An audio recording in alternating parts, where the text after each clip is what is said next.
Salut à tous et bienvenue dans ce nouvel épisode de Tech Antique. Comme vous le savez peut-être, je donne des formations Linux.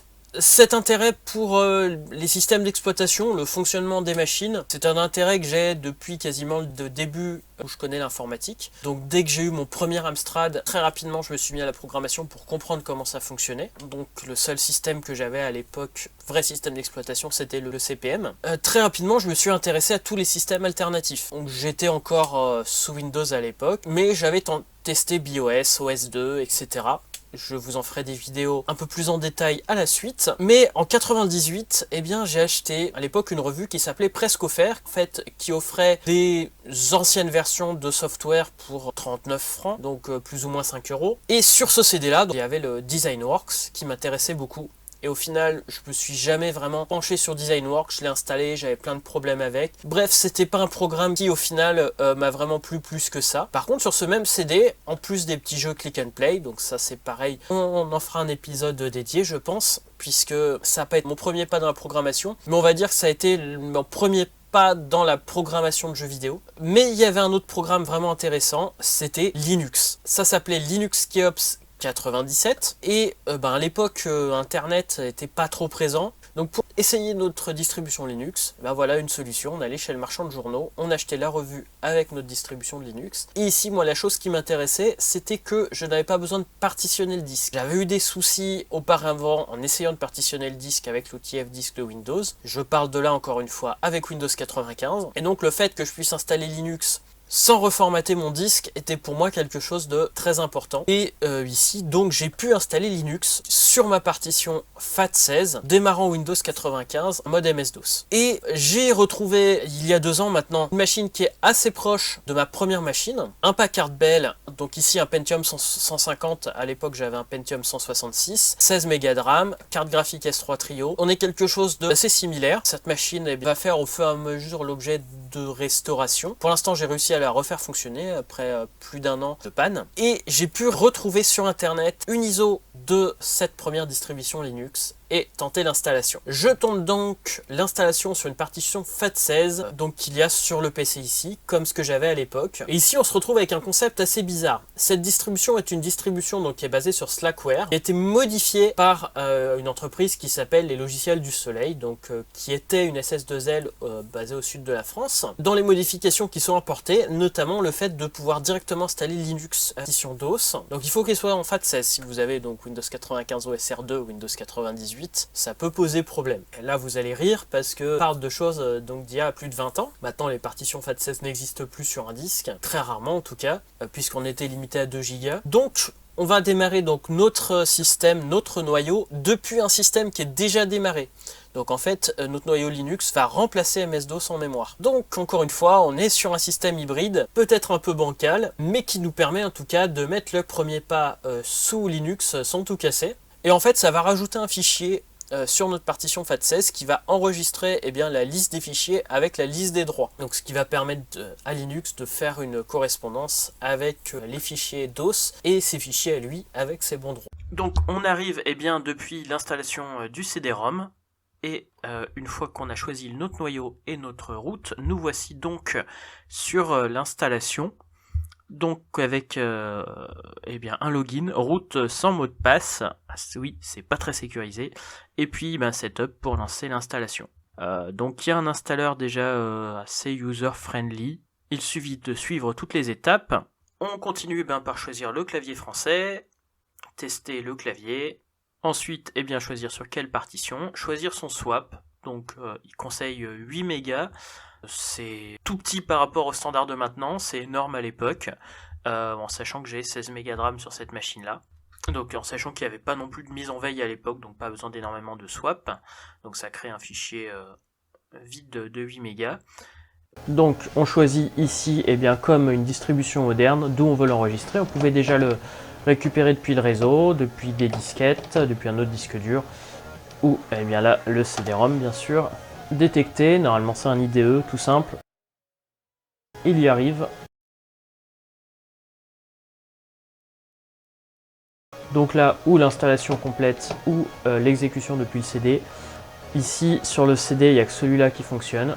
Et tous les fichiers en fait binaires vont rester sur le CD, sachant qu'on faisait pas de mise à jour par internet comme maintenant. On va faire l'installation normale qui, vu que de toute façon la plupart des paquets sont sur le CD, ça va pas trop changer l'espace pris en compte. Et puis nous voilà partis à l'installation. Donc il va copier les différents fichiers de configuration et les fichiers de base sur le disque. Donc au total on va avoir à peu 20 mégas sur le disque dur. Donc on le voit installé paquet par paquet. Bon, il lui faut quand même son petit temps, j'ai accéléré ici. Enfin ici on choisit d'installer le bootloader, donc ici en standard, donc depuis le DOS. Et ensuite il nous explique ce qu'il y a à faire pour la configuration post-installation au niveau de la documentation. Ensuite on choisit de créer une disquette de boot ou pas. Ici vu qu'on va vous booter directement sur le disque, pas besoin, surtout qu'on va booter depuis un système existant qui va être remplacé en mémoire par Linux, donc pas besoin de moteur. Et on va choisir la configuration de notre souris. Bien sûr à l'époque pas de plug and play, c'est à nous de choisir ce qu'on a exactement, et si on sait pas, ça peut être problématique. Ensuite on va choisir notre police, puisqu'on peut utiliser directement les capacités hardware simples de la machine. Une station unique, très souvent, peut être utilisé comme un serveur de fichiers ou des choses comme ça, donc pas besoin de capacité graphique évoluée. On verra après que ça posera d'autres problèmes. Donc configuration du réseau, ce qui existe toujours de nos jours, configuration du réseau Ethernet, où il y avait d'autres types de réseaux à l'époque. On choisit ici de remplacer notre FSTab, c'est-à-dire les partitions montées. Et ensuite, on n'a plus qu'à terminer l'installation et à redémarrer la machine. Lors du redémarrage de la machine, on va choisir redémarrage en mode MS-DOS. Donc premier démarrage depuis le DOS, nous voici directement depuis le démarrage du noyau Linux qui va remplacer le DOS qui est chargé en mémoire. Ensuite, on va voir toutes les étapes du chargement du noyau, vous le voyez ici en temps réel, donc on voit que c'est basé sur une Slackware. Ensuite, dès qu'il va passer sur le CD pour charger le reste, il va être un petit peu plus long à démarrer, déjà qu'il n'est pas hyper rapide. Et donc il faut qu'il détecte tout ce qu'il y a sur le disque. Ensuite, il va détecter la mémoire swap. Détection des utilisateurs, et ensuite il n'y a plus qu'à se loguer en tant que root, donc mot de passe par défaut pour l'instant il n'est pas encore défini. Et il faut savoir qu'à l'époque pour démarrer et configurer X, il fallait obligatoirement être en route. On va justement configurer X, et c'est là que ça va être compliqué puisque j'y ai passé beaucoup de temps sans y arriver. Donc il y a deux outils, un outil en mode texte, un outil en mode graphique, et il faut tout configurer dessus. Donc ici je recherche les deux outils. Donc le premier s'appelle XF86 Setup, qui a existé depuis pendant très longtemps. Cet outil-là va se lancer en mode graphique, paradoxalement, en mode VGA, et c'est à peu près tout ce que je vais réussir à faire en mode graphique, et je ne vais pas réussir à aller plus loin. On le verra plus tard. Donc là déjà on a notre système graphique chargé. Et ensuite c'est là que ça va être compliqué, puisqu'il faut configurer d'un côté notre souris. Ensuite il va falloir configurer notre carte graphique à la main en ayant les informations sur le RAM DAC, etc. Et il faut qu'elle soit détectée avec les bons modules du noyau, les bons IRQ, etc. Donc les Packard Bell, ça n'a pas l'air d'être le cas, mais ça a été aussi problématique sur une autre machine que j'ai testée. Et il faut aussi avoir toutes les caractéristiques du moniteur. Alors ça, l'avantage c'est que c'est un écran plat et que ces caractéristiques-là, on les trouve facilement. Même si j'avais un écran CRT, j'aurais pu trouver les caractéristiques du moniteur. Mais le plus gros problème ici, c'est surtout les caractéristiques du RAM DAC, en fait de toutes les puces graphiques, qui fait que c'est complètement j'ai complètement coincé ici. Première expérience de X. Comme à l'époque, tout ce que j'ai réussi à faire, c'est à le démarrer dans une résolution absolument minable de 320 par 200, donc impossible d'utiliser GIMP dans l'état. Et même maintenant avec mes connaissances et la lecture de la doc, j'arrive pas à aller plus loin. Donc voilà, c'est comme vous voyez, c'est vraiment pas utilisable, c'est absolument énorme. Même à l'époque, c'était déjà énorme, donc voilà, on peut pas faire grand-chose en mode graphique. C'est sur ce blocage que j'étais à l'époque, donc voilà, j'ai pas réussi à me débloquer quelques années après. Il aurait peut-être fallu que je recompile X, mais là on passera à une autre distribution. Mais par contre, en utilisation standard, eh bien on est toujours sur la même chose qu'une distribution moderne en fait. Si vous tombez sur un vieux Linux comme ça, les commandes sont les mêmes bien sûr. Toutes les fonctionnalités n'y sont pas, et puis bon là il n'y a pas grand chose d'installé dessus, mais bon par exemple on peut voir le contenu du CD-ROM, donc voir tout ce que contient le CD, donc beaucoup des outils Windows en plus de Linux, donc là il n'y avait pas Wine à l'époque, donc on n'en fera rien ici. Par contre eh bien voilà, on peut voir que ça monte sans souci un CD-ROM, on pouvait même en graver, à l'époque il y avait les outils. Donc là je regarde un peu pour le fun, voir ce qu'il y a sur le CD, voir s'il n'y a pas d'autres outils que je peux compiler, mais malheureusement non, il n'y avait pas d'archives sur le CD, donc on en reparlera sûrement sur une autre vidéo où je prendrai une distribution un peu plus facile à utiliser à l'époque, avec un peu plus d'outils dessus, et on peut encore retrouver de la doc parce que cette distribution n'existe plus, et on ira un peu plus loin sur les Linux tels qu'ils étaient en 97.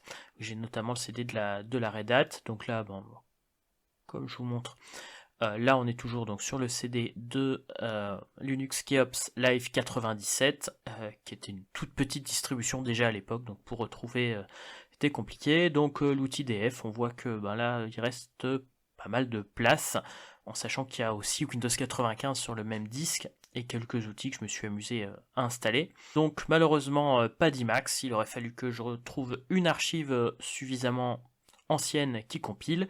On a toujours notre VI et notre VI Improved qui existe toujours maintenant. Donc voilà, on peut modifier nos fichiers de conf, on peut l'utiliser en tant que serveur, aucun souci là-dessus.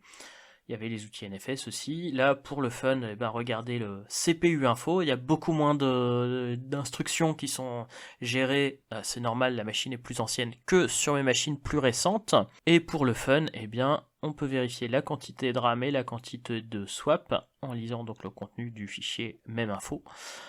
Et là, pareil, on voit que ça peut vous faire bizarre par rapport aux quantités de RAM qu'il y a sur les machines modernes. C'est amusant en fait de revoir sa première distribution Linux.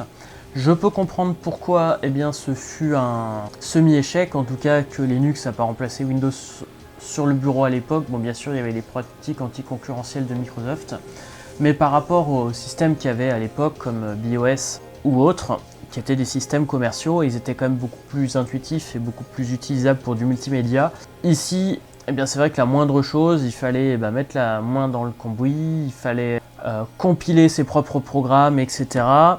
Là, on voit qu'avec la version sur le CD, c'est pas compatible avec la carte graphique. J'ai essayé une autre machine, j'ai eu le même souci. Donc en fait, c'était très très limité à l'époque. Ça a changé quelques années après. Je vous en ferai une vidéo puisque 2 ans après, je suis passé à Linux en dual boot pour de vrai. Et 4 ans après, je voulais plus entendre parler de Microsoft et ça a duré quelques années quand même. Donc voilà, je vous en referai d'autres vidéos pour une suite. Mais là voilà, c'est intéressant de revoir la première distrib qu'on a utilisée et de voir à quel point ça a évolué en peu de temps d'ailleurs, puisque cette version-là de Linux était quand même hyper limitée, donc tout était sur le CD. Peu de temps après, on a eu la sortie de Red Hat 5 qui était déjà une grosse étape au-dessus au niveau utilisabilité pour un utilisateur. Bien sûr, ça, pour en faire un serveur, ça tournait très bien. Pour s'initier au C, je me suis initié au C que quelques années plus tard et en commençant sous DOS avant de passer sous Linux. Donc ça fera l'objet aussi d'autres épisodes. Mais voilà, en tout cas, pour mon retour sur la première distribution Linux que j'ai jamais utilisée, qui n'a pas été un succès. Sur ce, je vous dis, je vous donne rendez-vous très bientôt pour un nouvel épisode de Tech Antique. Soyez authentiques et atypiques, et à bientôt.